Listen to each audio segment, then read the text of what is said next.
Ladies and gentlemen, distinguished guests, followers on social media, it's my pleasure to welcome you to our joint symposium with the Charities Commission and entitled Experience of Qatari Humanitarian Organizations in Adapting to a Changing Regional Landscape. My name is Ghassan Al Kahlul. It's my pleasure to open this session as director of the Center for Conflict and Humanitarian Studies. It's a center based here in Doha and aims to producing knowledge and holding academic studies and research into the root causes of humanitarian work and conflicts. The center combines rather uniquely between theory and practice, and added to that the role of mediation and studies pertaining to that. Before going ahead with this session, please allow me to express our gratitude here at the center, to express our gratitude with the regulatory authority for charities in Qatar. This is not the first activity we organize jointly, but what is rather unique about today's event is our campaign to coordinate through a number of programs and activities to benefit the charitable work here in Qatar and in the region as a whole. And we intend eventually to offer an executive master's program for citizens and residents of the Gulf region in general and Qatar in particular. And we have endeavored in the past few months and will do so in the future to launch a strategy for charitable work. I would like to avail myself on this occasion to express our gratitude to Mr. Ibrahim Dumhaimi and Mr. Ma'moon al-Arqab and all the joint team from our side and the commission side to organize this event. Now I'll give the floor to Mr. Ali Abdullah Al Ansari, who is an advisor to the committee, to deliver his remarks. In the name of God, the most merciful, the most compassionate, Your Excellency Dr. Ghassan Al Kahlout, Director of the Center for Conflict and Humanitarian Studies, Dr. Iyad Nasser, the International Advisor, representatives of NGOs in the state of Qatar, and may the peace and blessings of God be upon you all. From the outset, I would like to express my overwhelming pleasure for joining you in the opening of this joint symposium as part and parcel of our collaboration effort with the Center for the Conflict and Humanitarian Studies, and on the one hand, and all the charitable humanitarian organizations in Qatar on the other. It's our job to regulate this sector within the context of the general policies of the state of Qatar and emanating from our firm belief that lessons should be learned and strategies to assess the changes in the landscape, the regional landscape, And with that goes, of course, the risk assessment and implementing the strategies to deal with this changing environment.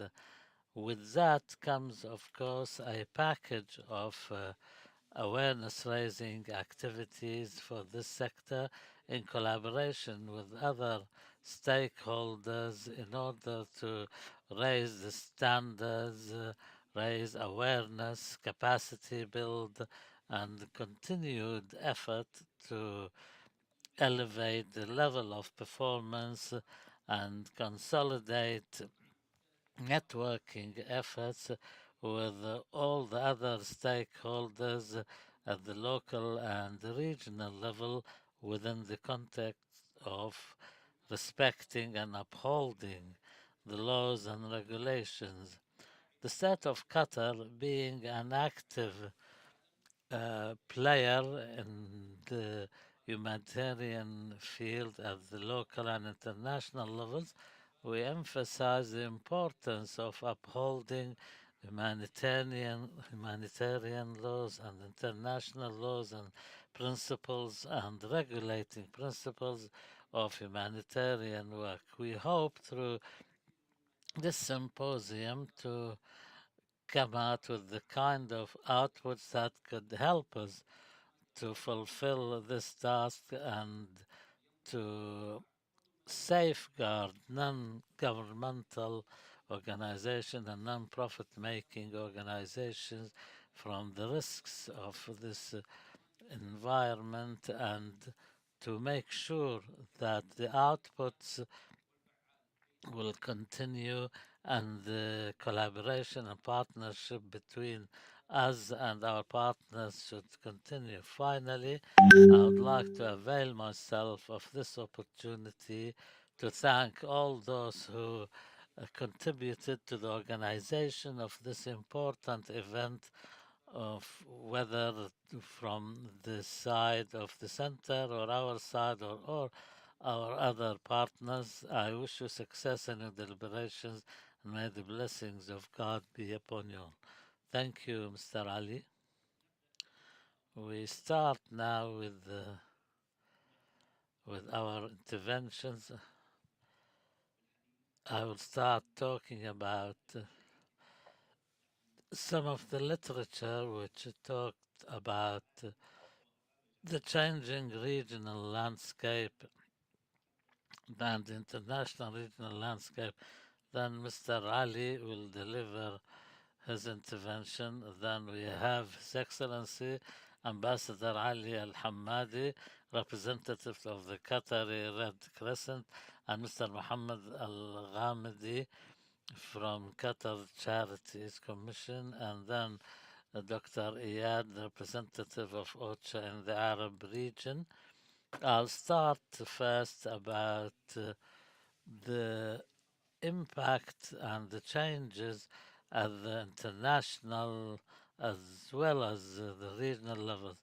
The world is witnessing a number of changing at all levels, and rather they are the changes which are very rapid indeed, and they have an impact on the humanitarian work itself, its type, and its directions, with the increased number of participants and contributors to it at a time when the political aspects have taken their toll on impacting the humanitarian situation as a result of these conflicts, although the political aspects have taken precedence in the interest which was at the expense of humanitarian aspects. We find a lot of debate, in fact, around themes like linking humanitarian work with terrorism, politicizing humanitarian work, restricting the scope and the competencies of humanitarian work, and sometimes directly or indirectly attacking humanitarian work, raising doubts about its nature, its aims, and objectives. Amongst the common trends now, generally speaking, not only in the Arab region or Qatar specifically, but at the world level, it's said that humanitarian work has been impacted by either it being politicized or militarized, sometimes even criminalized. The space allowed to humanitarian organization has shrunk compared to previous times, at a time when the number of refugees and internally displaced persons are increased, sometimes reaching 100 million. Coupled with that is the limited resources and the COVID pandemic. All of this makes the humanitarian organizations find themselves face to face with formidable challenges. At the level of our region, and the wars and conflicts make the nature of the work of organizations a lot different than before. If you look at Syria, for example, we will find that the war now covers almost the entire territory of Syria. Destruction is huge, the needs are great, and access to the most needy people in the most needy areas is fraught with difficulties and risks, sometimes to the detriment of human life.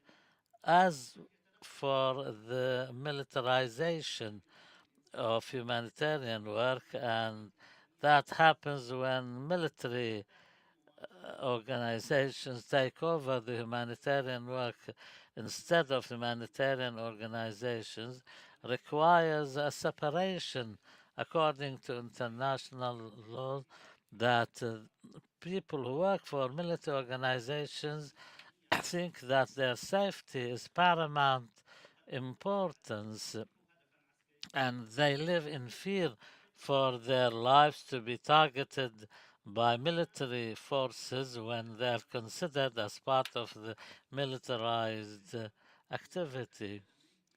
An American Secretary of State, Colin Powell, he said that non-governmental organizations are multipliers of force for the United States, and he sees that the role of these NGOs and non-profit making organizations should complement the work of the political role of the American state. Political decisions, of course, can impact the countries where we want to carry out our humanitarian organizations and financial resources and others. In the past, workers in the humanitarian field had to balance between the human needs, the war on terror created new situations and led to a large number of laws and legislations and regulatory rules to limit the humanitarian work. So much so that criminalizing humanitarian work, which is considered central, like, for example, negotiating with the de facto authorities to deliver humanitarian work. The workers for humanitarian organizations think this is necessary. Some governments consider this a terrorist activity which warrants punishment for those who carry it out. Other restrictions mean banning from travel, freezing assets, closing down organizations. All these restrictions, of course, will impact the flexibility of humanitarian organizations and exacerbates the humanitarian situation and makes life even more difficult for those who are in need of this aid. These were not the only obstacles. There were other obstacles like in the mid 1990s with atrocities in Bosnia Herzegovina and Rwanda, the spirit of voluntary work, which has inspired humanitarian work for decades, and there was a move to professionalize humanitarian work. And of course, this will elevate the work itself, humanitarian work itself, but at the same time restricted a lot of creativity. It has stopped many people who could have easily joined humanitarian organizations.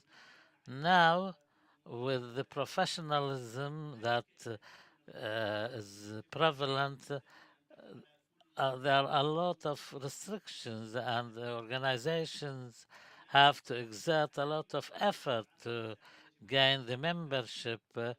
People should be qualified. They should be qualified from the point of view of obtaining degrees, etc. And also, according to these standards, we were no longer able to reach people. For example, the security standards who were not of that much of an importance in the past, but at the time when professionalism is the order of the day, makes life a lot more difficult. There's a famous saying that humanitarian workers spend some time in cafes in the world capitals. Rather than working in Yemen, they'll be in Cairo or Amman and leave the work to others, and so on and so forth. And the same thing is said, for example, in the situation of Palestine. International organizations cannot reach Palestine because the high standards of safety required makes these organizations unable to carry out their work. All these changes had a huge impact on the humanitarian work. It may have limited it on the one hand, and on the other, forced organizations to better their performance too. The Arab region, now I'm talking about the world at large, but the Arab world also is not that much different. The same that the humanitarian sector suffers from internationally is witnessed in the Arab world too.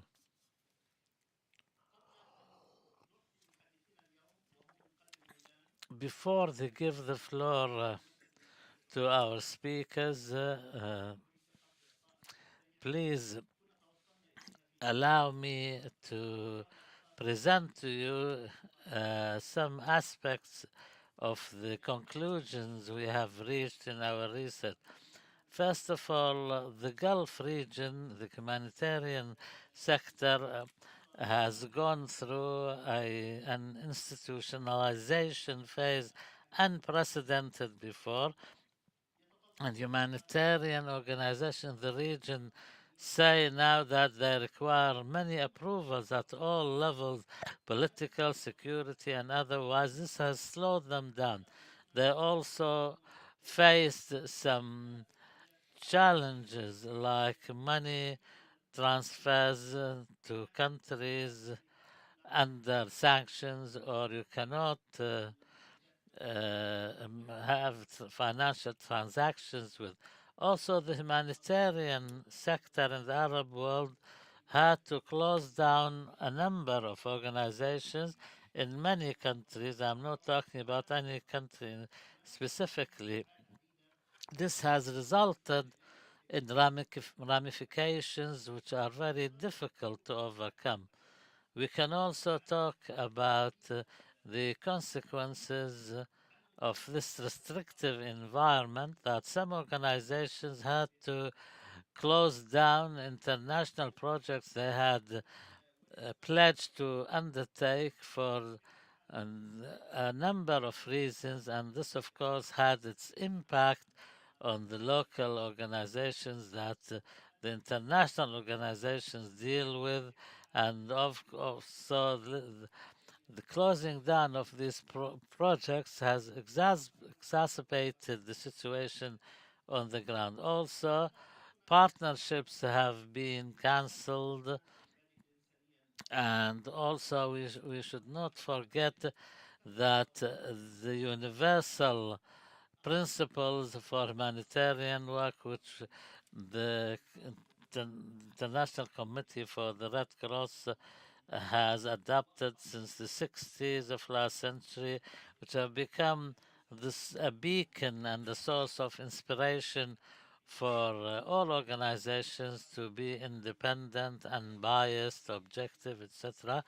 But in view of the prevailing conditions, sometimes the humanitarian organizations cannot uphold such principles.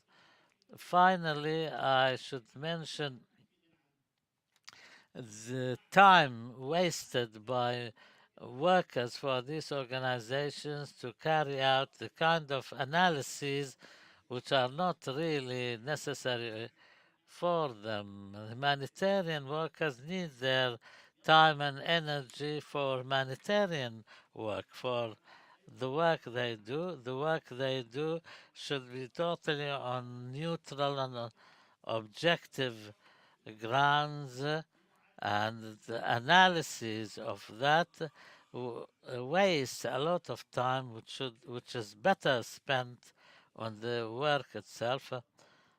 I don't think I've taken more than 12 minutes given to me.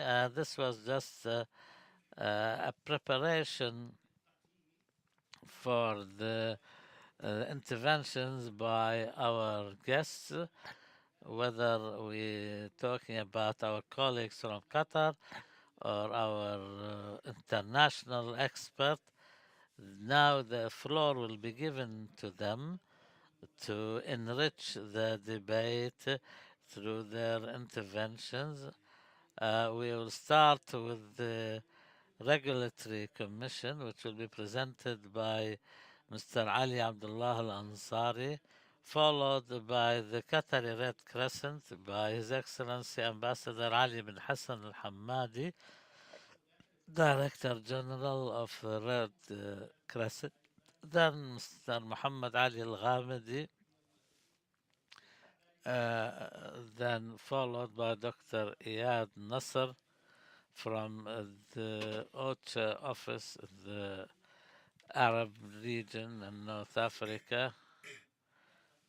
The total time is 100 minutes. The first two-thirds of it will be devoted to interventions. The last third will be for the questions and answers. This symposium is live streamed through our social media channels.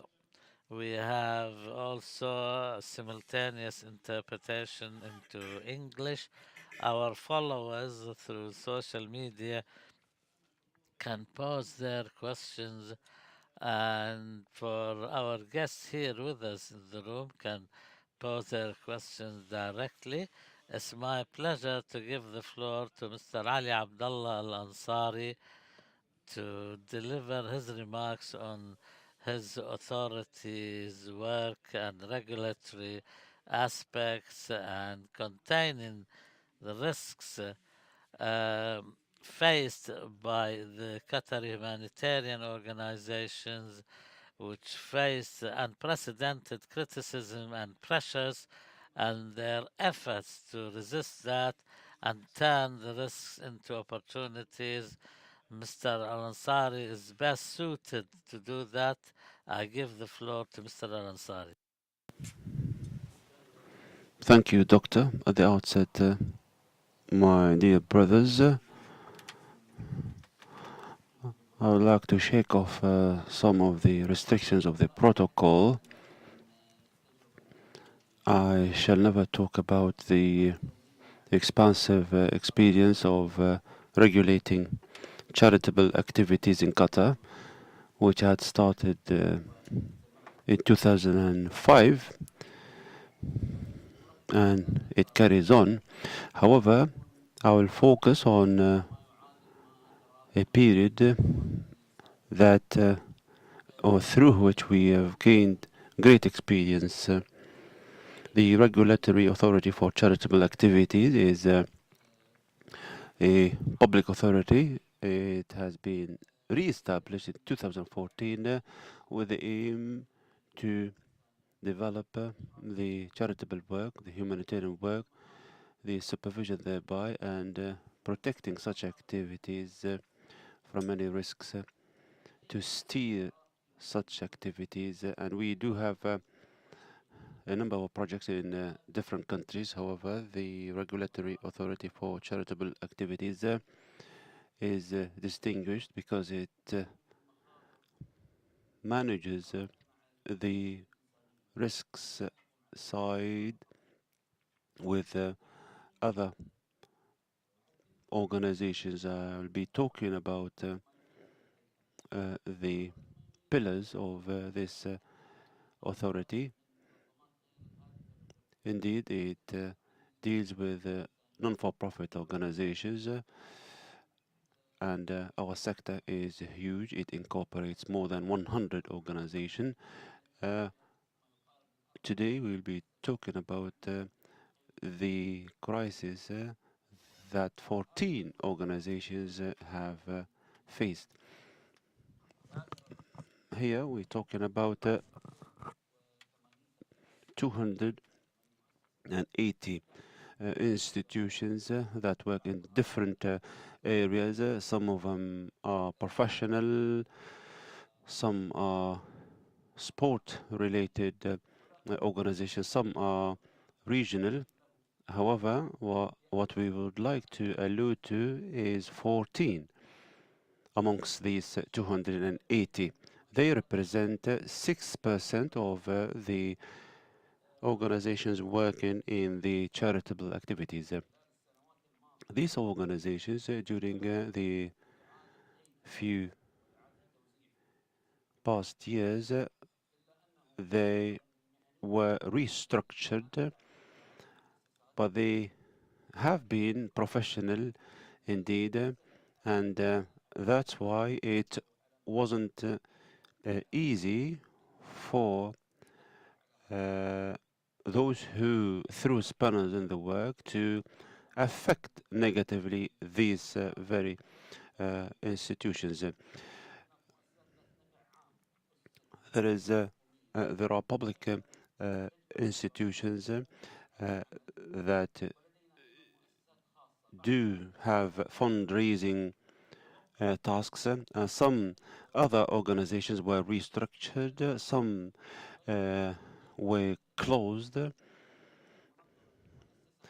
and some have transformed their character in accordance with the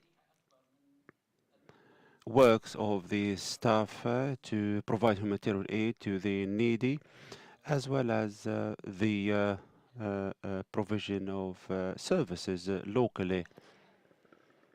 Our brothers from the charitable organizations, and Dr. Iyad from OCHA, will be talking about the operational kind of side, and we at this authority chose to talk about the funding. I'll be laser focused on the period between 2017 and 2021 because it is the period that had faced challenges regionally and globally, and here in the Gulf we had faced indeed great challenges.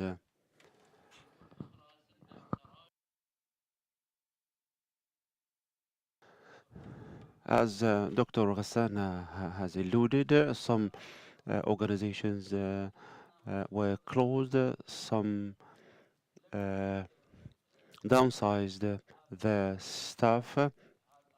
However, in Qatar, we kind of weathered the storm, and during that period, we carried on our work, especially during the pandemic. The assets of the charitable organizations have been steady since that period, and it is to the tune of 300 million. And the development has been also steady. Uh, this alludes to the fact that the charitable organizations working on the ground have strategic plans, and they are well established to work on developing themselves. We can measure the revenues or the funds that are coming through the charitable work of the populace.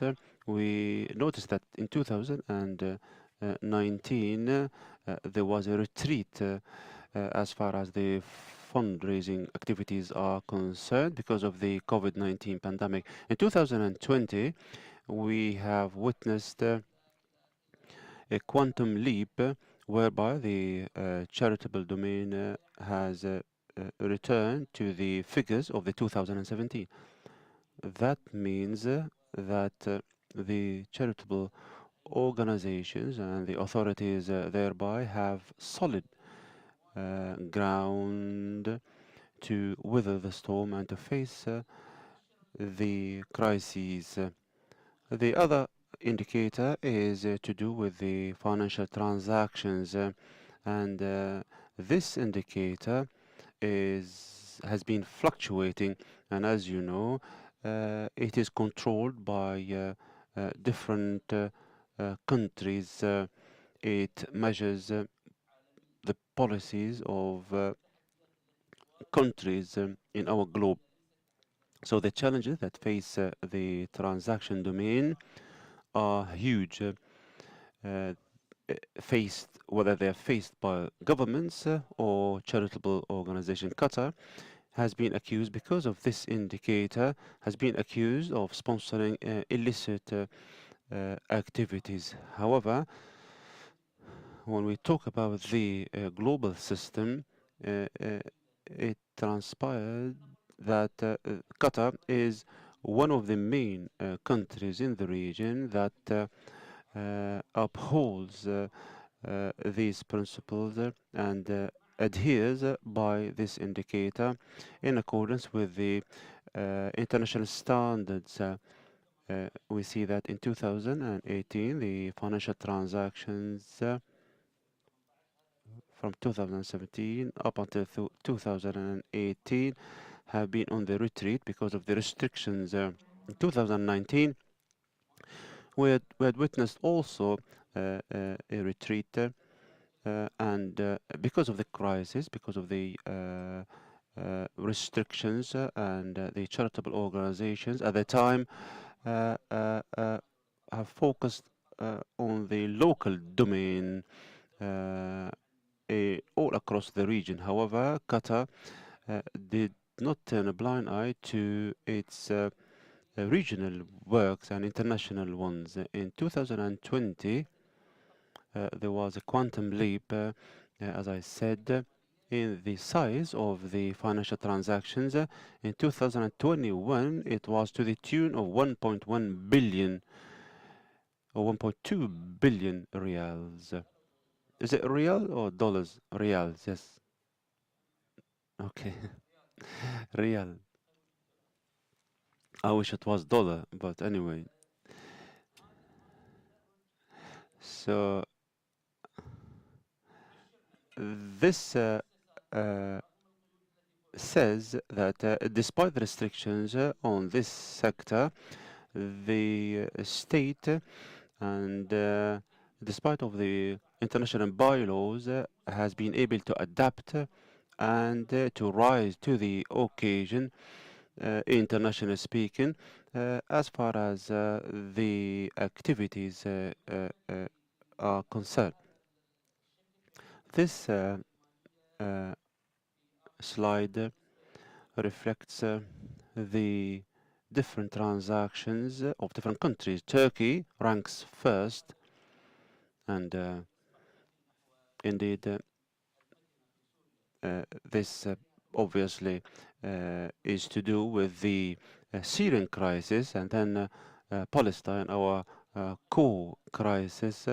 This is emblematic to the fact that the charitable Qataris had and still focus on the main issues in the Arab world and the main crises. In brief, I would like to say that there were challenges, and the challenges were numerous. However,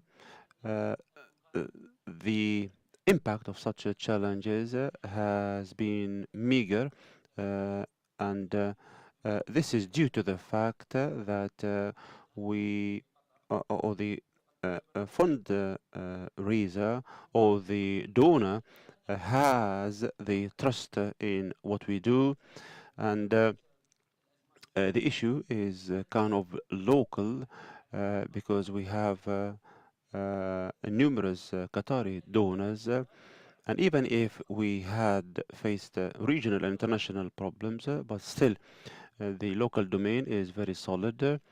And as we've noticed, also we played a major role in our activities in the Arab world. The Qatari reputation has been splendid.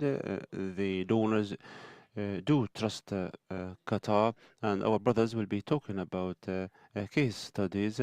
Some countries try to oppose the charitable works in Qatar. Others were defending us.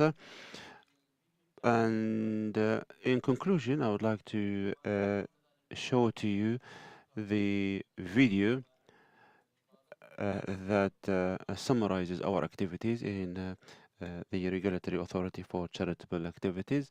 And thank you for listening. Thank you, Dr. Ghassan.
التراخيص المتعلقة بالمشاريع وجمع التبرعات واعتماد الشركاء والمكاتب الخارجية والإشراف على التحويلات المالية والقيام بعمليات التفتيش والتدقيق، إضافة لتنفيذ برنامج مستمر في بناء القدرات المؤسسية للمنظمات.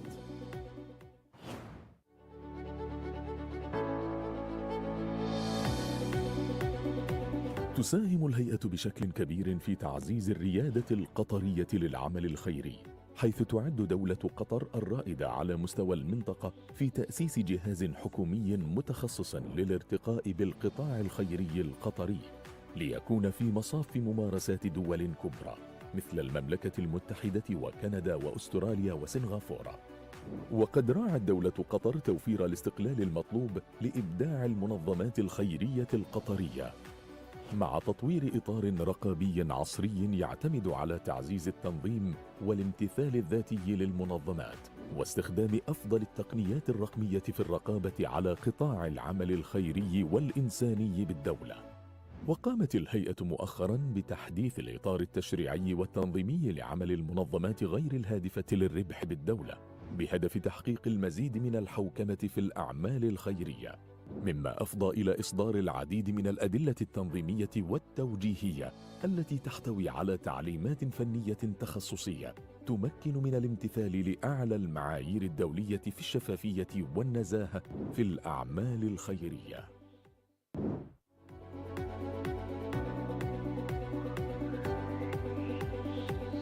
وتشهد إحصائيات عام 2020 على توسع العمل الخيري القطري وتطوره، حيث توسعت الجمعيات الخيرية القطرية لتعمل في 73 دولة حول العالم، ولديها 32 مكتبا خارجيا و77 جهة شريكة معتمدة.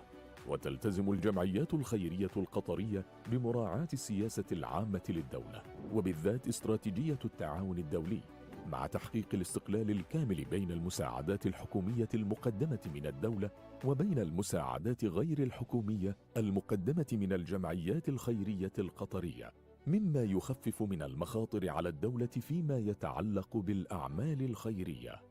وقد عملت الهيئة بشكل حثيث على إرساء المنهج القائم على المخاطر لدى المنظمات الخيرية القطرية بحسب معايير مجموعة العمل المالي فاتف. ويعد العمل الخيري القطري عملا مهنيا فنيا يعتمد على استراتيجيات وسياسات وإجراءات عمل تفصيلية لضمان وصول التبرعات القطرية غير الحكومية لمستحقيها حول العالم. وفي عام 2020 ساهمت الجمعيات الخيرية القطرية بدورها في تنفيذ مشاريع مساعدات خارجية بقيمة زادت عن ال1 مليار ريال قطري في المجالين التنموي والإنساني، استفادت منها 73 دولة حول العالم، بالإضافة إلى أكثر من 8 ملايين ريال قطري من المساعدات العينية. كما ساهمت الجمعيات الخيرية القطرية وبشكل مميز على الصعيد الدولي وبالتنسيق مع سفارات دولة قطر في تعزيز قدرة الدول حول العالم على التصدي لوباء كورونا المستجد كوفيد-19، حيث تجاوزت قيمة المساعدات الخارجية غير الحكومية المقدمة من المنظمات القطرية بهذا الصدد عن 100 مليون ريال قطري، استفادت منها أكثر من 50 دولة.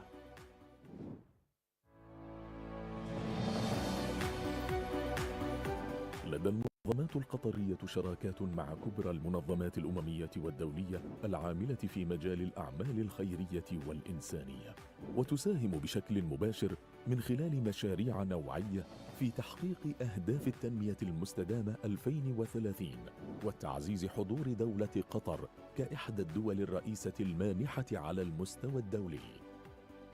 وفي سياق تعزيز التعاون الدولي، استحدثت الهيئة في عام 2020 إدارة متخصصة تعنى بمسائل التعاون الدولي، حيث ستعمل ومن خلال اتفاقيات تعاون ثنائية على منح الجهات المختصة بالدول المستهدفة، وخلال العام 2022 إمكانية تحديد احتياجاتها التنموية، والتي يمكن للمنظمات الخيرية القطرية المساهمة في تنفيذها.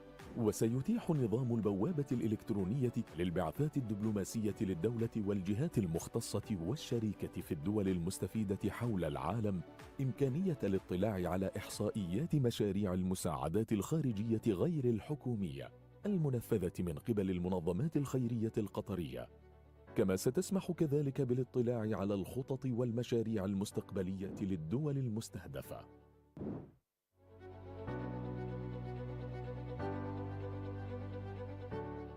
وأخيراً، من الجدير بالذكر بأن تقرير وزارة الخارجية الأمريكية عن الإرهاب لعام 2019 أشاد بالعمل الخيري القطري، وبين أن استراتيجية دولة قطر في مكافحة التطرف العنيف تركز على الاستثمار المكثف في التعليم وزيادة الفرص الاقتصادية للشباب حول العالم، وهذه من أبرز مجالات المساعدات الخارجية غير الحكومية للمنظمات الخيرية القطرية.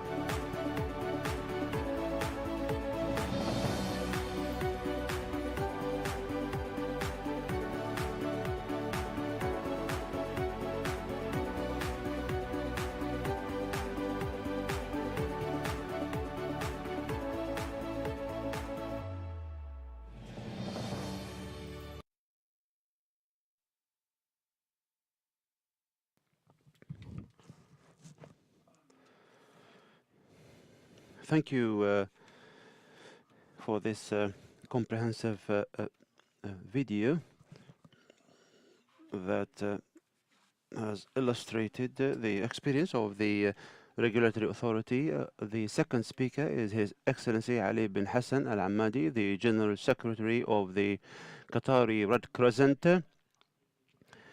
Indeed, he is a well-known personality. He has a great experience in diplomacy and humanitarian work. He had studied in the Republic of Egypt. He has an experience of that stretches over 36 years as a diplomat, and then he worked as a minister in 1976 up until 2012. He worked in Mauritania, Libya, Kuwait, Belgium, Sudan, Zambia, Egypt, the League of Arab States, as well as the Foreign Ministry in the state of Qatar. And during this rich period, the world obviously has changed in a radical fashion, and especially in our region, in the Gulf, he has provided a book, The Fora of Diplomacy, and since 2016 he devoted himself for the humanitarian work.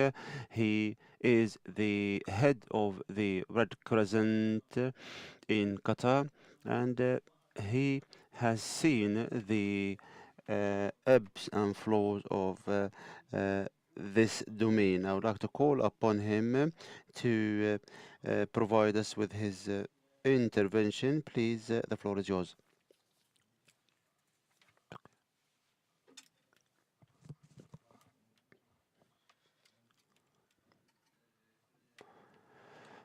It gives me a great pleasure to be amongst you today in this invaluable symposium entitled The Experience of Qatari Humanitarian Organization Adapting to a Changing Regional Landscape. I would like to thank our brothers at the Regulatory Authority for Charitable Activities and the Center for Conflict and Humanitarian Studies, where a constellation of speakers will be talking to us in March 1977. The Red Crescent has been established as the first charitable organization aiming at equipping the individuals and the vulnerable people in a non-discriminatory fashion. During the last 5 decades, he supported the state of Qatar in its social and economic efforts, and the Red Crescent has aimed at bettering the lives of the poor and the vulnerable groups inside and outside Qatar. It is part and parcel of the IRCR, which incorporates 192 organizations.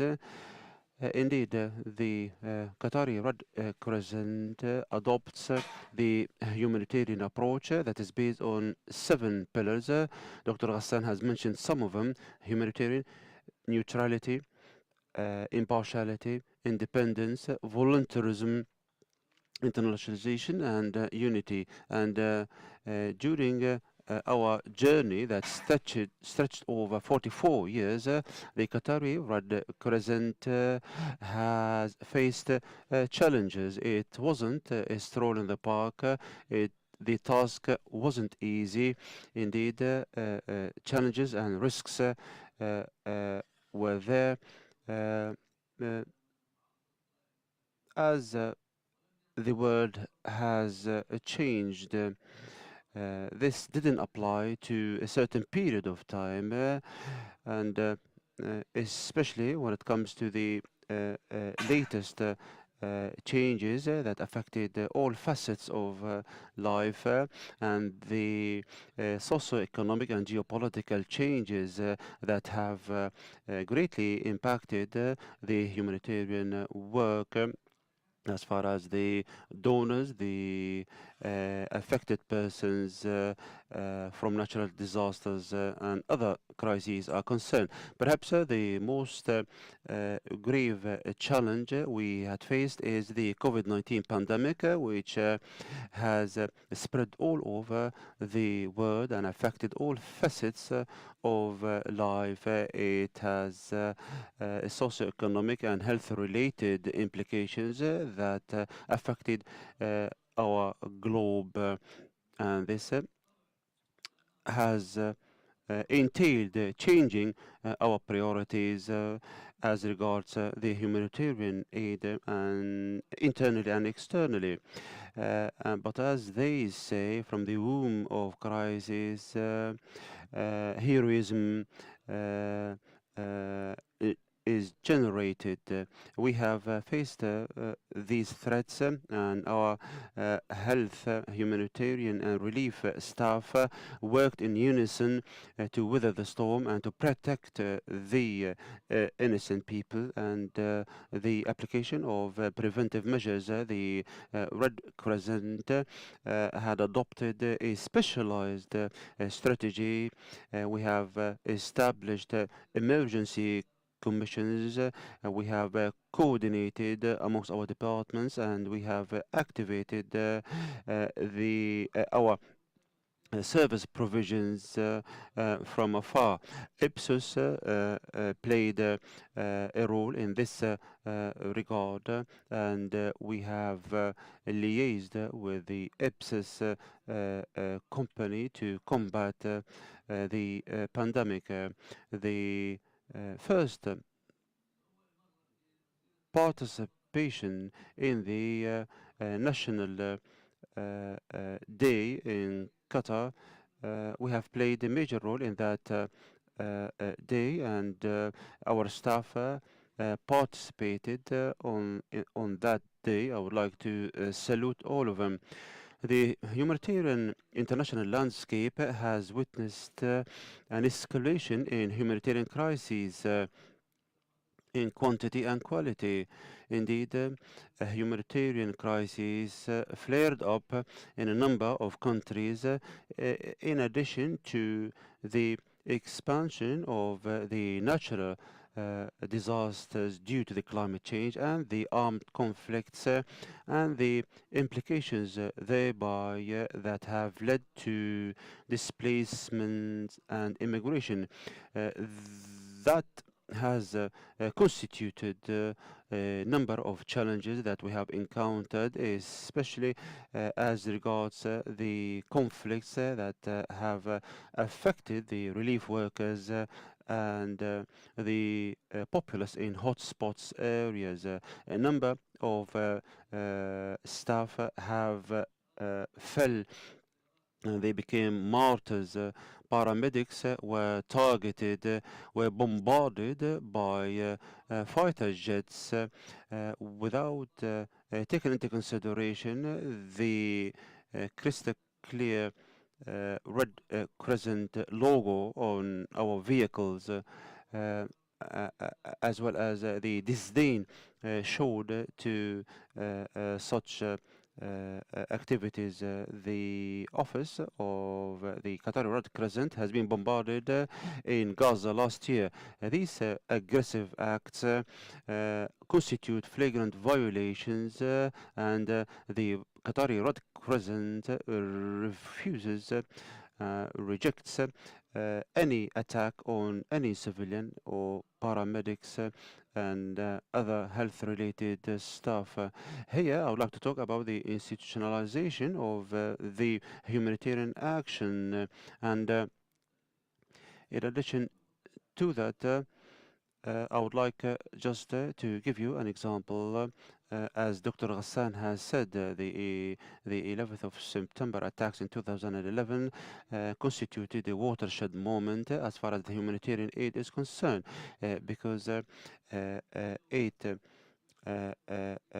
had led to a shock in our domain, and a number of humanitarian institutions were criminalized in the post 9/11 era. The humanitarian work has been threatened with terrorism. A number of humanitarian charitable organizations have been incurring restrictions, and this had affected our work negatively.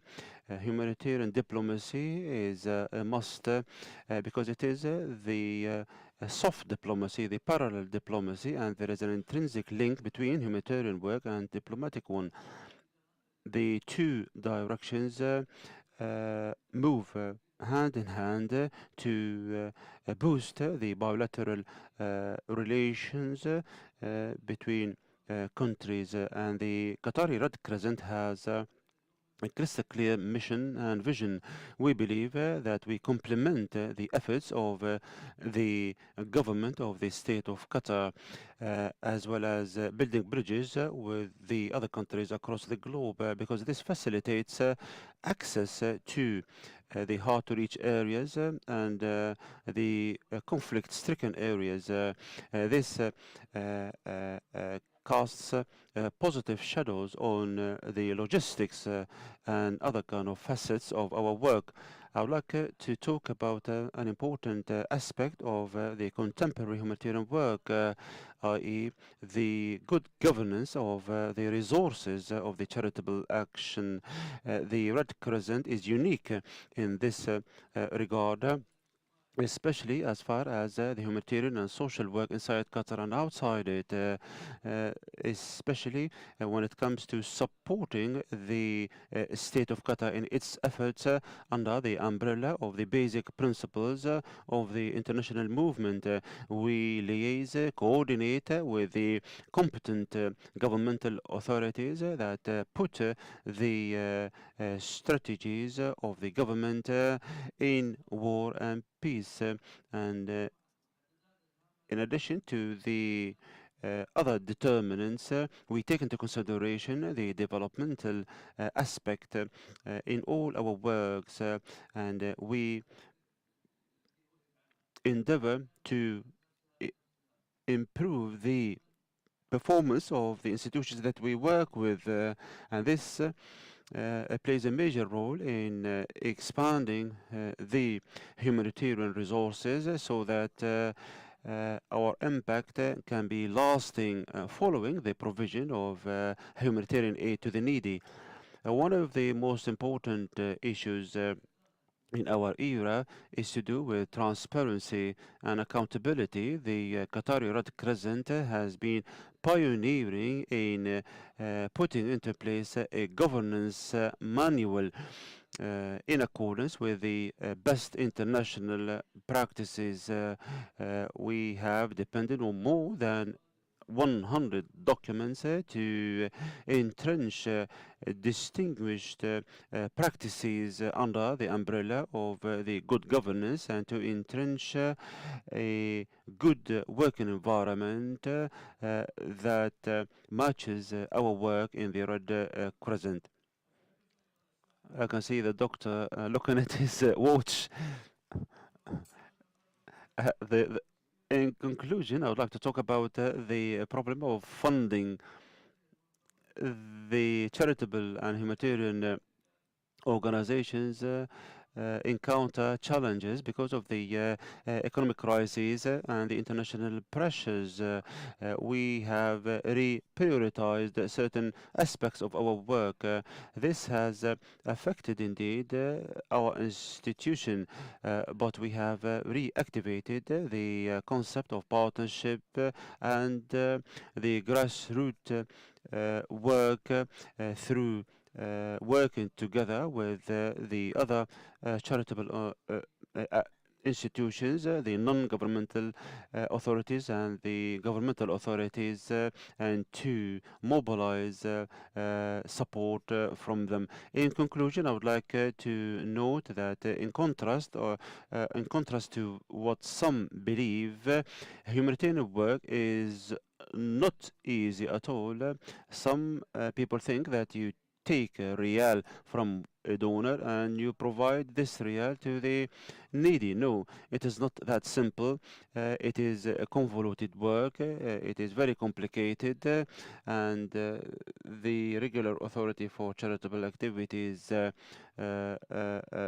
does understand these complications. However, as far as the challenges are concerned, I can summarize them as follows. The humanitarian crisis and the escalation thereby due to the armed conflicts and the natural disasters. This leads to the escalation in the needs themselves. Second, the lack of resources, the in-kind and the financial resources, and the lack of access. The needs do not match the resources. Third, the difficult to reach areas that are difficult to have access to. Fourth, the risks that we encounter as staff in the humanitarian domain, especially in the conflicts areas. Fifth, the logistic difficulties as regards to transferring the commodities and the relief items from one place to another. Thank you for your listening, and I can see the doctor looking at his watch. I hope that I have abided by the time. Thank you, sir. Diplomacy is known to respect time, and His Excellency has estimated the 12 minutes exactly. Yeah, you kept looking at your watch all the time. You made me go faster.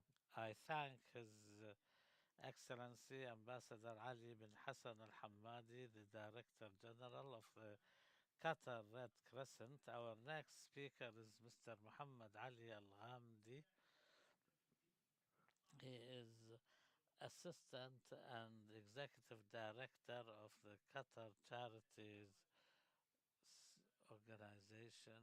Mr. Muhammad graduated from Qatar University in 2000 and held different positions within the sector of charitable and humanitarian work in Qatar, the Ministry of Religious Endowment, and he also ran the Qatar Islamic Cultural Center. And after that, he joined the Qatar Charities Organization as an executive director for local development and international development. And in his journey with them, he has managed to turn his organization into a very active member of the humanitarian organization's family in Qatar, especially at the time when humanitarian and charitable work in Qatar was under tremendous pressures.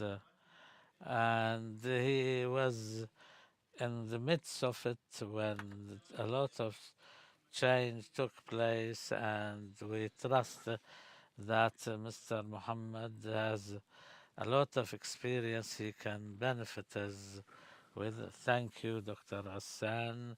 In the name of God, the most merciful, most compassionate, first of all, I would like to thank the Doha Institute and the Center for Conflict and Humanitarian Studies and Dr. Hassan Kahlout and our colleagues at the Regulatory Commission. There is more than one topic which weren't talking about, although we have avoided somewhat previously due to the sensitivity of these matters. And please uh, forgive our lack of experience compared to His Excellency and other colleagues. I will be brief in my comments regarding this the huge increase in humanitarian needs in the world has been a source of discomfort and worry for the world in recent years because of the conflicts, climatic changes, and also new conflicts and crises which the world has not known previously. We have to be aware of that and be aware that they will impact us in the next 10 years or so in almost every aspect of life, not just the humanitarian one, and the kind of crises like water crisis, the Darfur crisis, which started because of the conflicts over water sources. And of course, before the humanitarian issues, we must remember the forgotten humanitarian issues, whether the ones that the world has forgotten about because they were perpetuated and they went on for too long, or either because they mm, lasted with us for more than 15 to 20, sometimes even 30 years. Crises like Syria, Somalia, and Yemen are but examples of that. Also, the new kind of crisis like the corona pandemic and its impact on increasing poverty and economic impact, and maybe the Somal in the next few months will announce that there is famine in the country and they will re-enter the vicious circle that they only managed to come out of very recently, only to find themselves face to face with it again. And this, of course, will increase the demand for humanitarian aid. Unfortunately, we see that more often than not, humanitarian work is about, according to some people, should be politicized. And as my previous speakers have said, humanitarian work has changed from its humanitarian nature into a political tool utilized in wars and conflicts. I want to specifically pertain to some of our experiences, what we experienced in the Gulf crisis, a crisis between members of the same family. Some, whether from the inside of this Gulf family or outside it, wanted to politicize humanitarian work, sometimes accusing the sector of financing terrorism. And four countries specifically have designated Qatari humanitarian organizations as supporters of terrorism, and this, of course, has hindered our work. The toll of this crisis on humanitarian organizations was huge. The organizations had to spend a lot more of their resources on improving regulatory activities and improve their methods of doing business to be able to reach places in crisis. Like, for example, in the situation in Yemen and Syria were particularly impacted by this. The Rohingya crisis in Asia also was adversely impacted by the Gulf crisis.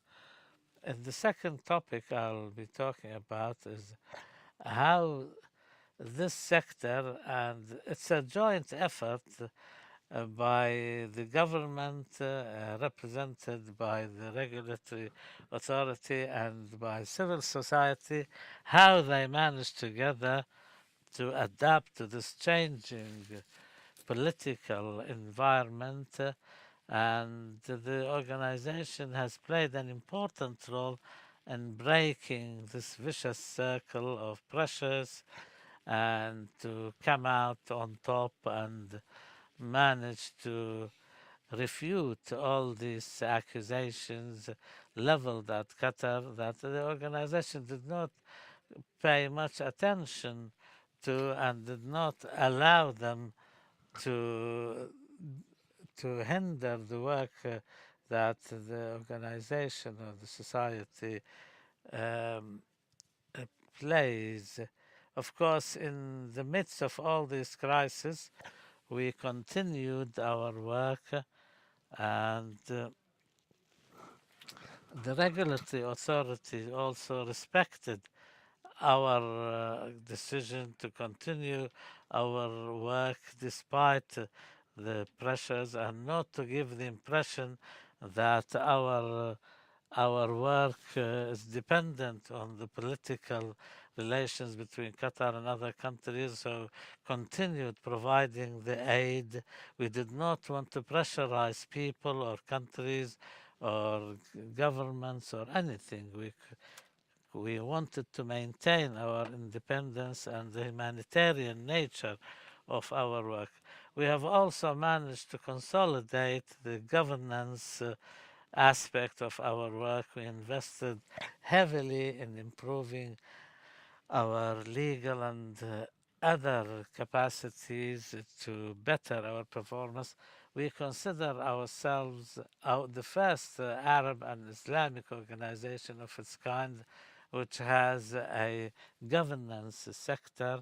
This is also witnessed in the testimony of many organizations from within Qatar and outside it. In addition, our relations with the UN agencies has multiplied. We are partners, and also our relations have improved and developed a lot more compared to the period before the Gulf crisis, and this is another testimony to the active role we play at the local, regional, and international levels.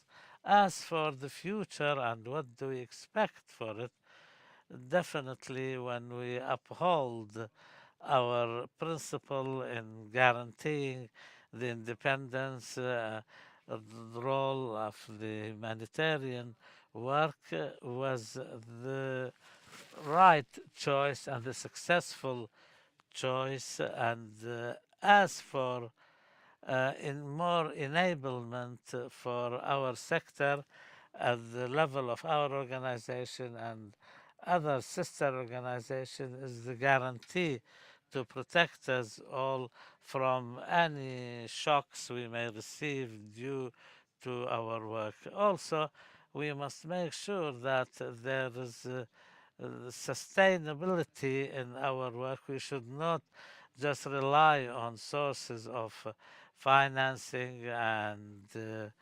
donations. We have started that before, but the Gulf crisis taught us how to focus more to maintain our sustainability and independence as the best guarantee for our success in the future. Before I end my remarks, I want to mention something. I say this feeling very bitter and sad regarding cooperation between Gulf organizations. Unfortunately, the lack of such cooperation has impacted our work in the Gulf countries and negatively impacted the countries which used to benefit from all Gulf organizations. Before the Gulf crisis, there was a lot of cooperation, coordination, partnerships, compatibility, integration, joint ventures, also joint financing and funding by more than one Gulf country. Yet, for example, in many parts of the world, like Yemen, Syria, Somalia, and Palestine, after the Gulf crisis, however, we find that this kind of cooperation, exchange, and collaboration has reached a bare minimum, almost non existent, and this, of course, hindered our ability. We have a saying which we repeat that on our own we are weak, with our partners we are strong. It's true that this Gulf crisis has pushed our organization to find more partnerships at the international level and Western countries in particular. We unfortunately must admit that at the level of Gulf countries, we lost many of our previous partnerships. We hope that this kind of cooperation should find its way back into our work and new forms of collaboration should be sought because the Gulf countries now are the worst affected by crisis because almost every other surrounding region is on fire and we are likely to expect more crises and there will be more need for humanitarian aid and therefore more need for collaboration. Thank you, Mr. Muhammad. You were exactly on time, but we are running some 27 minutes late. It's obvious that somebody has taken more than the time allocated to them. And we thank Mr. Muhammad for telling us about the experience of his organizations. In the previous interventions, we listened to a government entity and two humanitarian organizations. We will end the interventions by the intervention by Dr. Iyad Nasser, who was during the crisis was the regional director of the OCHA in the Middle East and North Africa. Dr. Iyad, he is an academician by trade.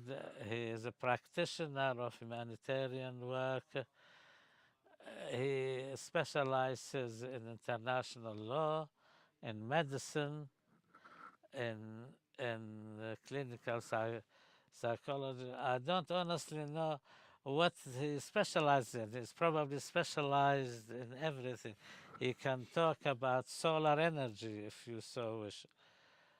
And as we said, he specializes in many disciplines and medical, legal, and he taught international humanitarian law at many universities. He worked for OCHA for a long time, was OCHA's regional director in the Arab region, and he worked for the UN's population office.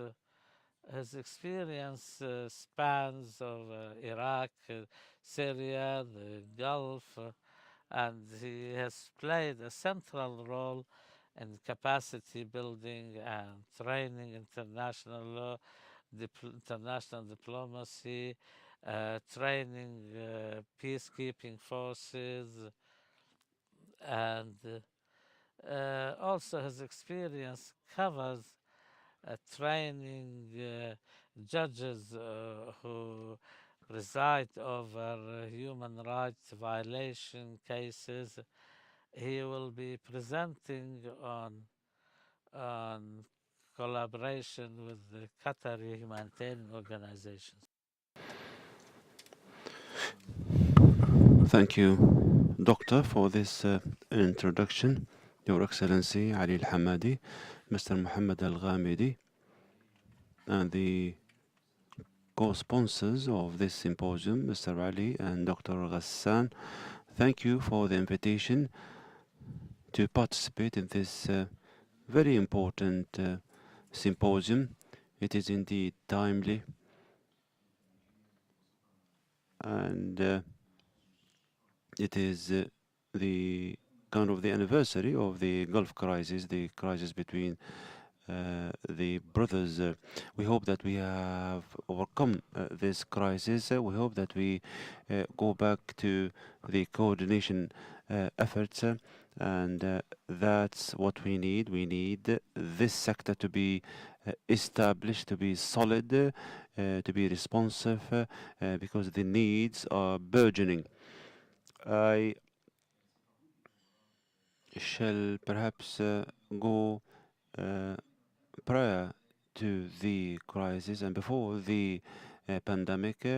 I have worked with the charitable sector in the region, especially in the Gulf and in particular in Qatar.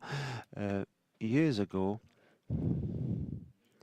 I worked in the IRCR. In 2000, there was a view that says if there is a need for money, then there are checks that can be signed, and then funds will be available.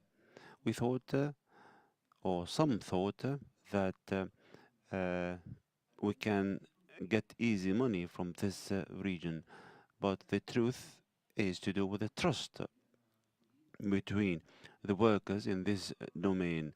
So, and it was part and parcel of the decision-making process for the benefit of the interest of these countries. The United Nations has decided to convene a summit for humanitarian work because the role of the international community has retreated, and thus the Arab region played a major role, and indeed the pioneering country was Qatar, and I played a role in dotting the I's and crossing the T's in these efforts with the Qatari side to arrive at the nexus, or the so-called nexus, the development, peace building, and humanitarian work. These three pillars. Qatar played a major role in this regard, and indeed we arrived at the grand bargain, and the commitment was manifest. What I wanted to say that the practitioners in Qatar worked in conformity and in parallel with the United Nations instruments, and if the modus operandi was erroneous, so why such work was left alone, and why the performance was bad, why terrorism has been mentioned. So the mentorship perhaps was wrong. However, if the conduct was different, then the issue would have been different. So I wrote about the landscape in Qatar of the charitable organizations because of the crisis, because of the Gulf chasm, and because of the pandemic. Yes, Qatar has been impacted on the level of the sector and the state. However, I'd like to say that this sector has been confused, and the service provider and the leader of the humanitarian work has been in conformity with the workers in Qatar, because I and other officials had visited this country and we didn't look for the funds. However, we had looked for the role this country has played in the humanitarian diplomacy to open the channels and to have access to the needy and the beneficiaries. Indeed, the Qataris have listened to us, and on the ground we were able together to arrive at different places. The service provider here in Qatar has been confounded and confused. We used to follow this method, and everybody was happy, and everybody was seeing that we are on the right path. And out of the blue, this work became unacceptable, and this performance became uncommendable, and we were obliged to change, to put restrictions, to close certain institutions. Yes, uh, we needed to reassess the performance, to resort to quality assurance, to restrict the expenditure and so on and so forth within the framework of the institutions and the incubators. The United Nations ought to have been the guardian and the mentor, and the work ought not to have been severed as such. However, what we've seen is as follows. If you can't reach the needy, please give us the money and we will do the work on your behalf. But the humanitarian sector in Qatar was not based on just giving the money per se. I think that the humanitarian development sectors in Qatar has been well established, and the region has expressed to the international community that I was part and parcel of it. In Kuwait, we had a meeting, and Kuwait was asked to give money, and it's been said that who will provide the money? The Kuwaitis. There was no Kuwaitis whatsoever in that organization. But the question was, were we prepared in Qatar or in other countries to manage this operation internationally? No. But the landscape nowadays is different. When I was in Qatar in 2019, and now I come back in person in my capacity as an individual, uh, following different visits, and Dr. Ghassan has called upon me to put a strategy to the development and humanitarian work. I've seen, in comparison to 2019, I've seen great progress on the policy domain, the regulations, the governance that is indeed commendable in Qatar. One of the other aspects that I've noticed is as follows. Uh, some countries across the globe, the humanitarian aid has been on the retreat because of the economic crisis and the pandemic, and the cost of the implications of the blockade that has been leveled against Qatar and its people. However, the retreat was meager, and it has recovered, and the state did not deduct the percentage that it used to provide to the humanitarian sector, albeit the budget has been affected negatively in the yesteryears. So we think that what we call the donors fatigue has not reached Qatar, and there are efforts that are deployed in order for this sector to be recovering, and these efforts are commendable. They need nurturing further, and we are all committed for this sector to be revived and for the funds to reach the needy in a transparent fashion. I'll stop here and perhaps I'll answer some of your questions later. Thank you, Dr. Iyad. And we have 20 minutes.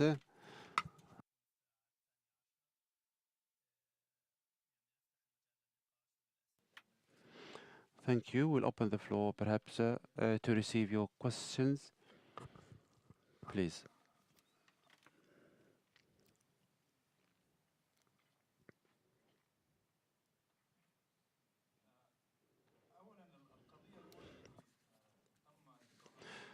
You have touched upon terrorism and the implications thereby on the humanitarian work.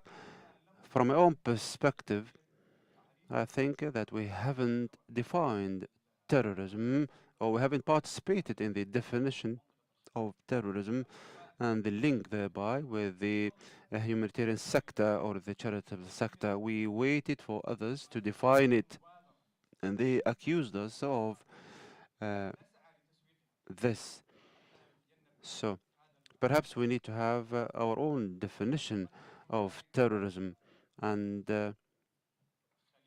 I hope that you would perhaps establish a cell or a task force to define terrorism. The second issue is the politicization issue, and as they say, nature does not accept the vacuum. If we are not politicizing ourselves, others will politicize us.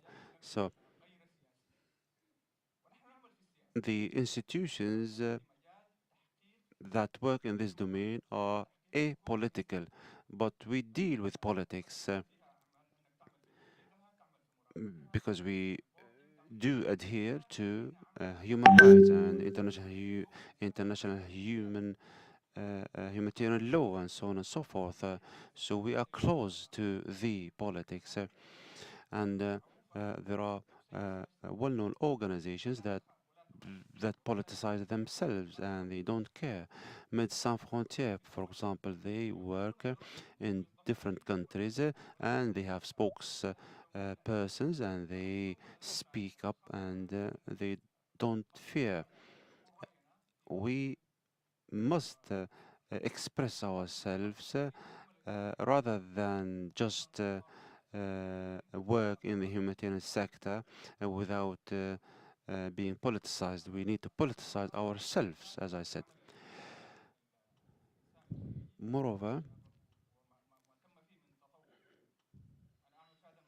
I work in this domain for the last 30 years, and the Gulf humanitarian work used to be rudimentary. However, now it has been well advanced and it has exceeded its counterpart in some Western countries. So we, as charitable organizations, must take this into consideration, and I hope that we take steps to market what we do, especially when it comes to the Red Crescent, the Qatar charity, and I see that in Qatar charity there is a huge progress on this front. In the past, we feared to deal with the other institutions because they are different than us. However, we have partnerships with these institutions and we introduce ourselves to them, and they do know us, and some of them defend us. And that's why you need to market yourself through such partnerships. Thank you.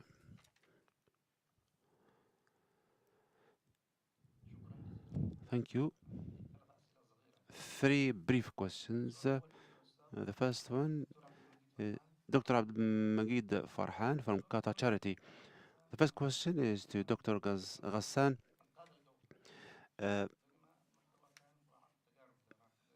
There is a discrepancy perhaps between the title of the symposium in Arabic and in English. So the second question is addressed to Mr. Ali Al Ansari. In 2019, you've said that the humanitarian work has been affected. In 2020, the percentage was 21. In 2019, it was 7%. Do you think that the pandemic played this negative role, or perhaps played a positive role? Because in 2019, the charitable work has been to the tune of 7%. In 2021, it has jumped to 21%.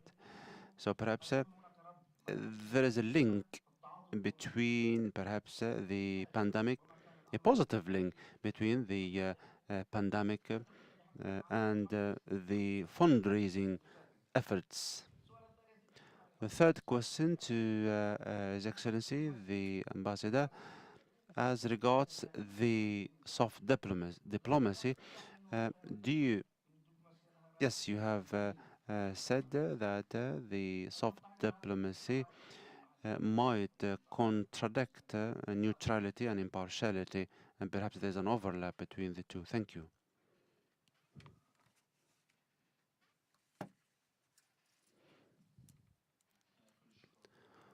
I'd like to appreciate your efforts. My question is Mr. Mohammed Al Ghamdi, the United Nations following the Gulf crisis.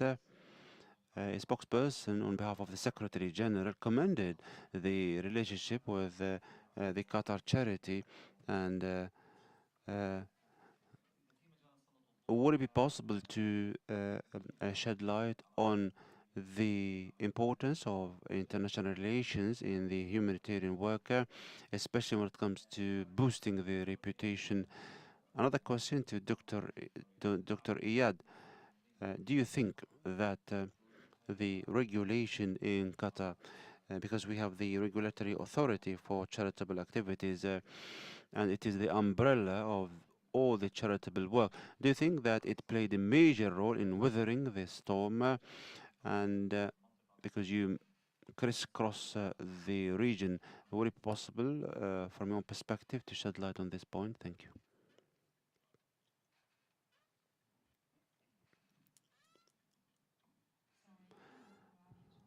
Assalamu alaikum, peace be upon you. Thank you for your interventions. Isra Saleh, I have three questions, an intervention and a question. If we talk about this year as regards the fundraising efforts, as you know, Ramadan is the culmination of donating, and in Qatar, Mr. Mohammed, yes, might talk about this issue further. There was a shortage in the fundraising efforts, and I think that the Qataris' perspective has changed as far as the fundraising efforts are concerned. So, can you comment on this issue? And also, can you comment on raising awareness amongst the Qataris in Twitter? Some people talk about Qatar supporting the countries abroad rather than supporting the locals, and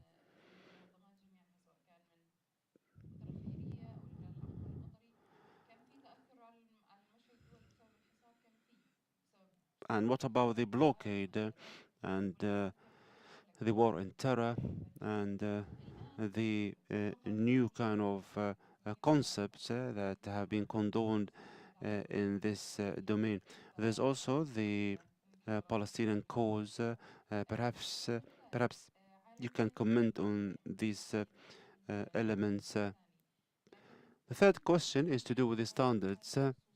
We have international standards and best practices and so on and so forth, but the Arab region is depending on the emergency relief rather than having sustainable development related projects. So do you think that this strategy will continue as the revenues are in big numbers? Thank you.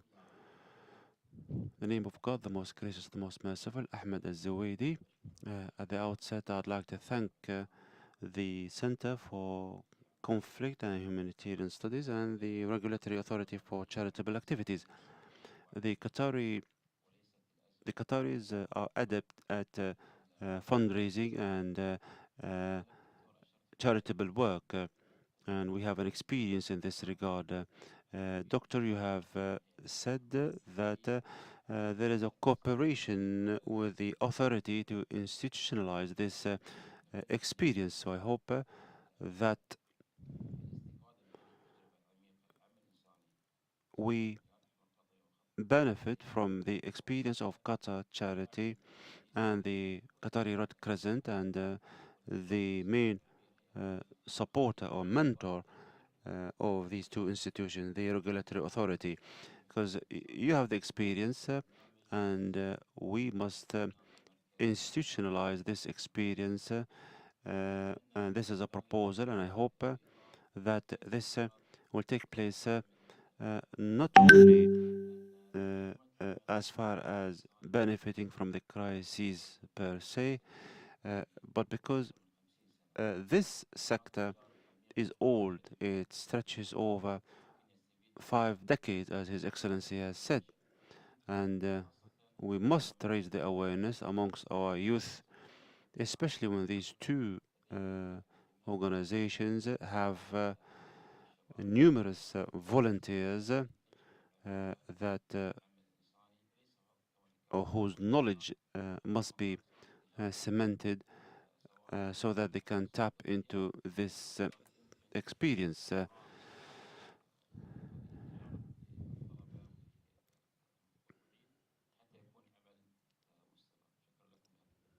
Thank you.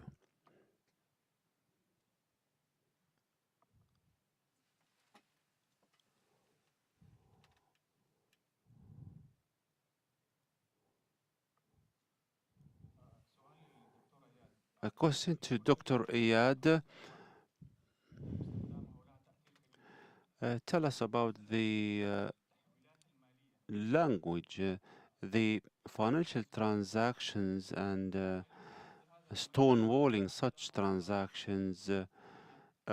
Would it be possible to shed light on this issue and talk about it under the umbrella of the United Nations? Because uh, this might lead to the closure of the charitable work once and for all. Ahmed Al-Rouahi from Qatar Charity. A quick question to Dr. Iyad. As you've been as you worked as the regional director of the OCHA, tell us about the role. Yes, in the past, yes, you worked as a regional director. Tell us about the United Nations relevant resolutions that are pertinent to charitable work. There was a resolution about Afghanistan and other countries. Tell us about OCHA and its work or its role under the umbrella of the United Nations, especially when it comes to passing resolutions. Assalamu alaikum. Just a comment on what Sister Isra has said just a few moments ago. We obviously thank you for the quick response as far as humanitarian aid is concerned and saving lives. But when it comes to the development projects,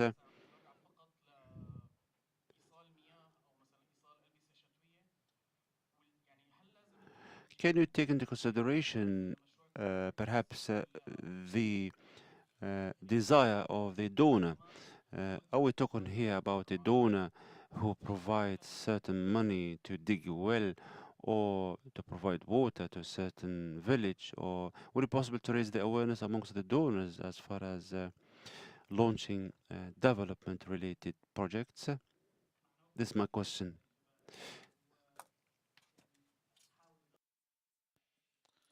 I'll try to redistribute the questions.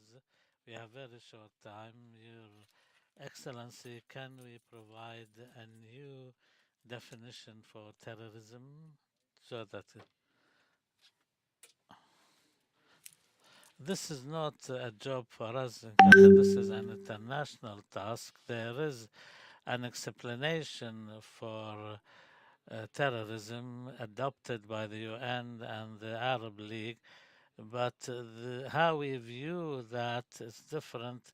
Our explanation and interpretation in the Arab and Muslim world is different than the colonial powers. They want to utilize the definition for their own.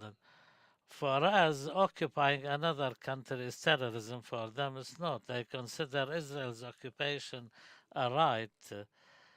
The definition is there, but the application is difficult, and the UN accepting a certain one is even more difficult. What about politicizing and the Red Crescent being an organization which upholds the principles of humanitarian work? Can you announce your positions? The Red Crescent is a member of the international movement for the Red Crescent and Red Cross. Our work is based on the 7 principles, and we are not allowed to violate these principles. The politicizing humanitarian work is not an option at all, but we have to serve people and provide them with aid, regardless of the recipient's religion, nationality, whatever they are, Muslims, non-Muslims. Our basic principle is the human being, and said, and not politics. I'm not involved in politics. Maybe my work can serve a political purpose, like serving the diplomatic work for our country. Maybe this will contribute to that, or cultural, religious, or other aspects as part and parcel of life in general and diplomatic work. Sometimes when diplomatic ties are severed, all other aspects like political, economic, cultural relations will be cut off too, but the humanitarian work continues. So this will be providing work for regardless of the situation. For example, the Yemen in the beginning was one of the countries who joined the boycotting of Qatar, but we continued our humanitarian work because this is part of the soft power approach. So our humanitarian work is different than the diplomatic work. Because we are driven by the humanitarian spirit, not political considerations. Thank you, Your Excellency. Mr. Muhammad, do you think that your organization is ready for politicization?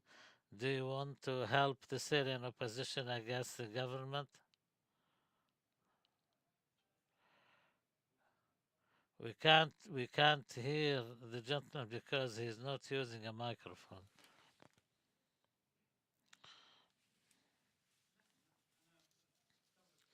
Yes, I understand what you're saying. Okay. Mr. Muhammad, should you should you side with the victims? Amongst the principles that His Excellency has mentioned is neutrality. There is the so-called the positive neutrality in times of crisis and conflict.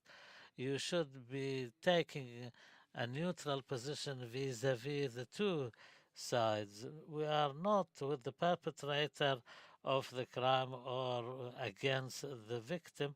Of course, we should support the victims by providing aid to them. So therefore, amongst the important principles that we have been adopting is the term of support and advocacy to help in many situations, and also to make sure that the voice of the people who are voiceless, we should also raise their voices on their behalf and make their voices reach people, and not this should not necessarily be restricted to people with white skin and blue eyes. We can do it to, for example, the suffering by the Syrians or others. This leads me to what Mr. Mamoun has said regarding the United Nations commending Qatar. This was by Mr. Stefan Dojarek in 2017, who mentioned Qatar, that our organization in Qatar is a partner to the UN, and they rejected the designation of terrorist supporting organizations. If Qatar organization was just a financer, a supporter financially, there are others like us, but they are talking about partnership, not only through funding, but also through taking decisions, providing data. A partnership works both ways, and the more of that, the better. And this is what we try to achieve. And I think in the recent past, we started exerting more effort in this regard, so much so that we have reached a very advanced stage. We have been receiving funding for Syria, Yemen. We're getting from the UN, and this has all happened after the blockade of Qatar, and this is only to confirm that our organization is a partner in funding and implementation.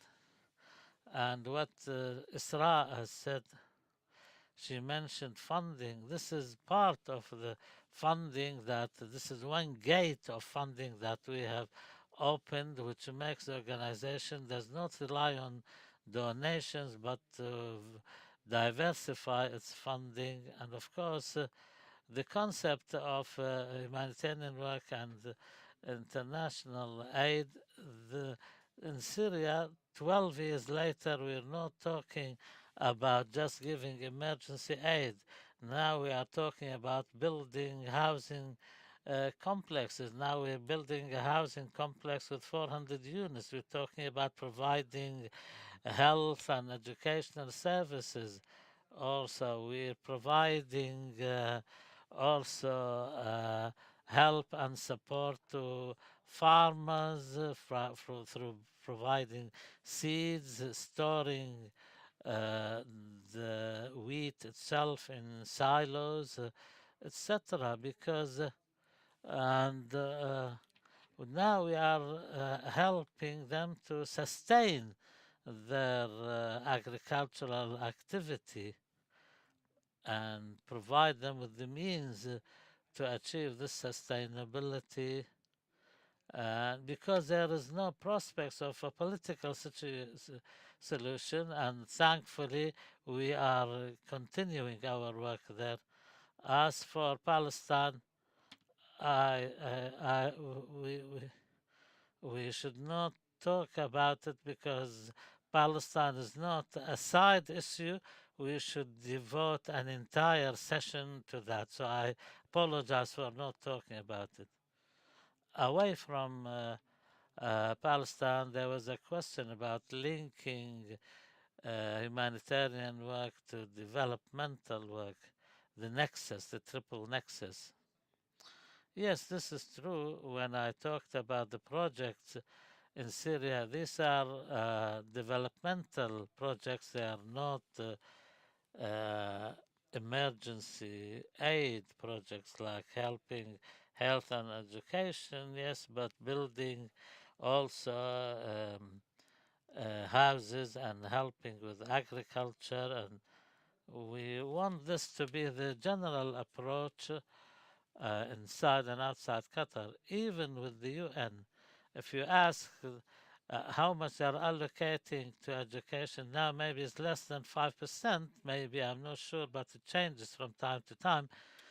But in best cases, will not go beyond 10%. Now, in Syria, after 12 years of the crisis, we are investing in their future. We have an entire generation which has the right to education we have to cater for.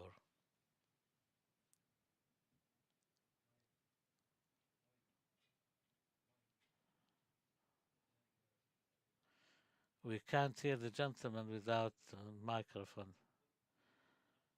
You mentioned the master's program. Our partnership with your center is old. It's been there for years, and I think our colleagues from the charitable organizations have known that through the joint activities, the workshops, the training courses, and the accumulating experiences. The partnership is there and it's expanding. Now we are talking about a postgraduate study, which may be the only course of its kind or program of its kind. So far as I know, there are no departments or faculties for that. The project under consideration now between our authority and the center is to have a chair, a postgraduate chair program, and an executive master's program, and maybe at the level of the undergraduate studies. There should be a minor specialty in humanitarian work or aid work. This is all under consideration. There is preparation work, the foundational work is underway currently and is continuing. There are a lot of efforts being exerted to develop the humanitarian and charitable work and to develop the culture of humanitarian work to help in capacity building and provide them with the toolkits for the workers in the field. This is at the center of our consideration, both in our authority and the center. So far as the question by Dr. Abdul Majid, who asked about the impact of the corona pandemic to cause the increase in our income, the increase has appeared on paper after the treatment was available and when the crisis was subsiding a little bit. But in reality, in the midst of it, in the thick of the crisis, the state of Qatar has played a role in supporting some countries which were adversely impacted so far as their medical needs are concerned, and also in providing the vaccine. Now, I'm speaking from the point of view of the official government's point of view. My colleagues played more of a practical part in the field. We regulated that and we watched it. But I think the increase was due to the beginning of the end of the pandemic. Thank you very much.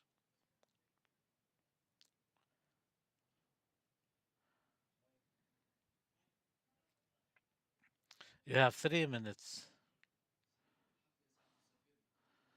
Uh, help me, Your Excellency. Dr. Hassan is looking at his watch all the time. Do you have an impact on the Security Council as OCHA? The OCHA is charged with providing briefings regarding humanitarian work in the world to the uh, Security Council. The URC continuously provides briefings to the Council about different crisis areas in the world, hotspots, and he provides also advice as to the extent to which governments are collaborative and supportive.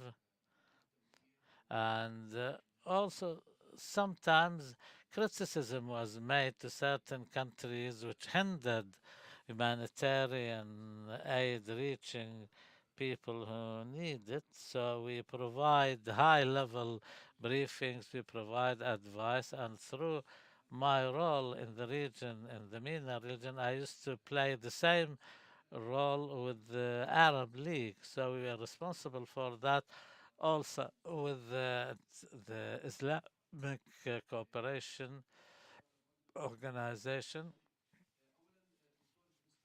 So far as terrorism, there is no definition in the international humanitarian law except for attempts by some countries, as what His Excellency has said, which is compatible to what they see fit. This is rejected. There is no definition whatsoever regarding financial transactions and do they support terrorism. I think even at the individual level, the international globalized system try to control, to expose the behavior of countries and individuals. And I think there is a difference in understanding that directing your money to the orphans who are the sons and daughters of martyrs, or as some calls them, the sons and daughters of terrorists. This is this is the confusion and where it comes from, and there is some confusion and misunderstanding of how different societies view different causes and issues, and also this goes in parallel with the attempts by some major powers to impose their vision. Mr. Ma'moon, uh, is definite. An answer to the question is a definite yes. There are major countries and international organizations without having these tools, they cannot be run. This is a step in the right direction, and we hope that through the strategies, and not only through regulating, but also as a trainer, as an entity which provides help and advice and helping capacity building to raise standards. Ms. Isra, regarding funding, I'll mention psychology here, that the behavior of the Qatari society or community needs to be done through the CAP knowledge, attitude, and practices. We want to know the directions, the trends, the focus, and the thinking of Qatari people. Why do they want to intervene? Where do they want to intervene?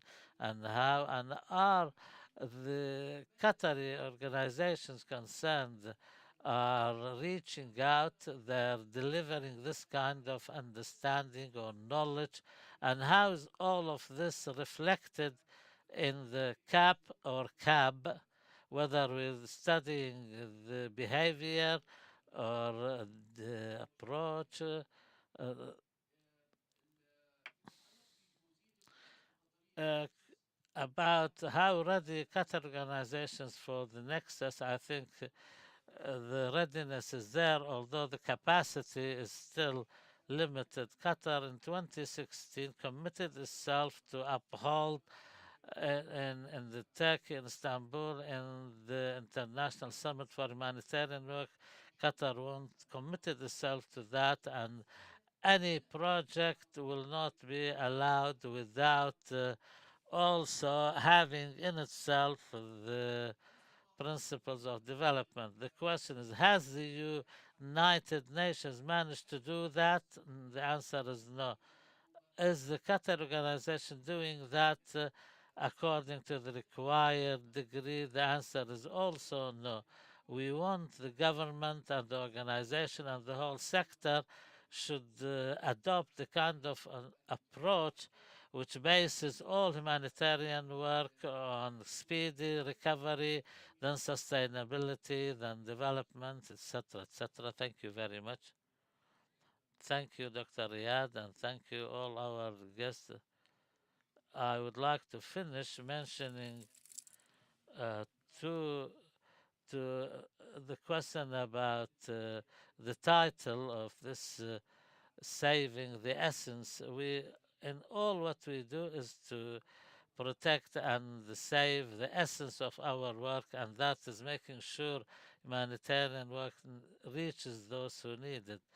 As for politicizing humanitarian work is as only to encourage more debate. I understand what you're saying, that should the organizations should take certain positions or not. I think from my experience in the Arab and Islamic world, there is still a lot of restriction or avoidance of avoiding consequences if you take the side of the just Dr. MSF or other organizations. There is a difference between politicizing and there is a difference between the so-called the humanitarian media as defined by the international humanitarian law. According to this law, these organizations are talking about their own activities in the field where there's military activity. Some people confuse that and thinking this is politicizing the work. Sometimes for example, when the Red Cross makes a declaration or a statement about its work, this is not politics. This is just explaining their role.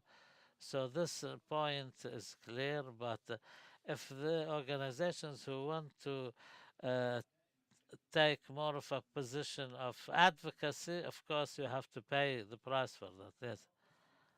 Yeah. Okay. Okay. Thank you very much to all our guests. Thank you to you, ladies and gentlemen, and we hope that this will be a successful start for more symposiums of the kind, and we hope this will not be the last. And as we said in the beginning, by the will of God, we will send you a link for a survey regarding the first steps of launching a program, an executive master's program, to see if there is any feasibility for this or not, and we'll send you the link, and please respond to it because this would help us a great deal with this project. Maybe Mr. Ma'moon will ask me to talk about this master's program. This will be an executive master's program for 1 year dedicated to workers in the humanitarian work. For those who have no time to spend like 4 days a week doing intensive work. This is more suited to those who work for humanitarian organizations who can cut off some of their time from their busy schedules to cover the requirements of this program. And of course, we encourage field studies because we talk about Qatar and Doha. We we we do not do what we do as what we do like what we do in the masters, academic masters, when we took our students to Sudan and other countries. We want a different angle of approach, like visiting England to meet the Charities Commission or the non-governmental organizations and how they are regulated, and DC, and which is the emergency committee. It's an umbrella committee for emergency work. We want to learn from the first world experience, then in the end there will be a dissertation of 10,000 words that the students should summarize what they learn in the classroom and in the field. Thank you again to all of you, ladies and gentlemen. And we have a coffee break. Thank you.